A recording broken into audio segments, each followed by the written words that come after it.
Patreon people, welcome to another thrilling week here at Beetle University. I, of course, am Professor Moptop. It's a lovely spring day and the sunshine seems to be going away and coming out while I'm doing this. So if it gets dark and then light, do not adjust your television set.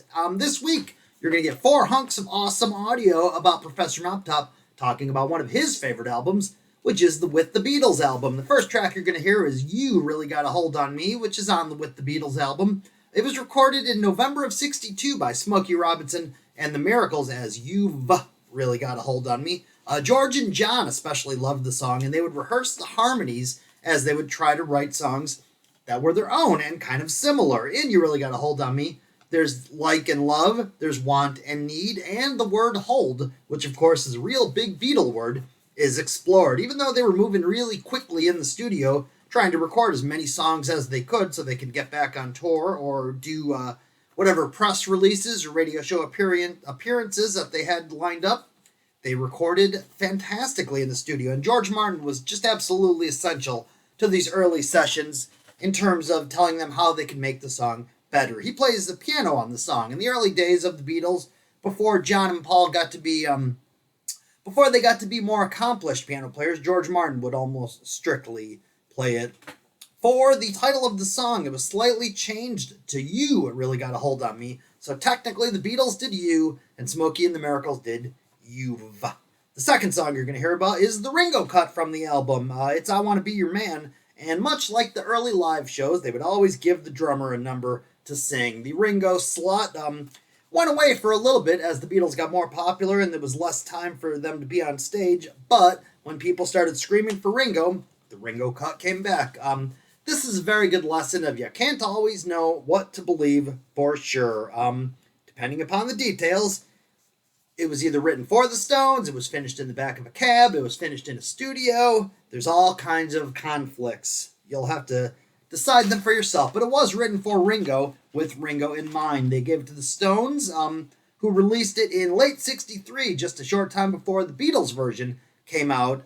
There's a Hammond organ on the track, as well as maracas, which are new elements that the Beatles were playing with. The third song you're going to hear this week also has a slight title change or a name change. It's The Devil in Her Heart, which was originally, the Beatles covered and changed the her to his. They do The Devil in Her Heart. Originally it was done by the Donays as The Devil in His Heart.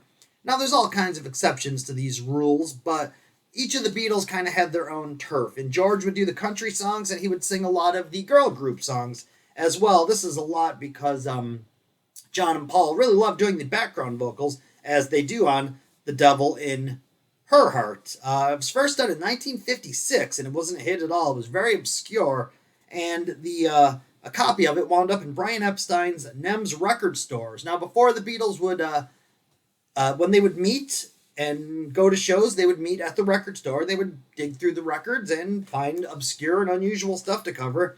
In July of '63, when they recorded it for the With the Beatles album, Devil in Her Heart was relatively new to them. On the same day, they also did You Really Got a Hold on Me and Money, which of course is the last track of the album. Devil in Her Heart was performed on Pop Go the Beatles, and they only performed it a short amount of time, and then it just became something from the past as they kept getting better songs to perform. The fourth song you're going to hear about this week is Not a Second Time, which was a Lennon-McCartney song, recorded on September 11th of '63, which is the day they worked on a bunch of songs.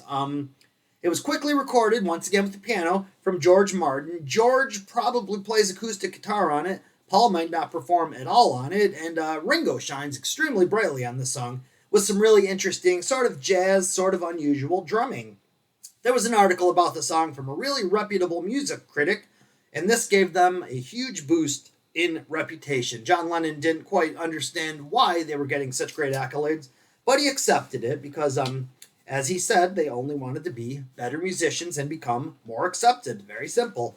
This is John trying to write a Motown song. It's also a little bit cynical, which is something that John Lennon would, of course, become famous for, as he would write more and more songs that were more and more about the negative side of love. Paul generally stuck to the more positive side of love. So as always, thank you a million times over. Please don't forget to check your WeTransfer and your email and tell me what you think. Tell me what you like, tell me what you don't like, or just tell someone else. Thank you so much as always. I'm Professor Moptop.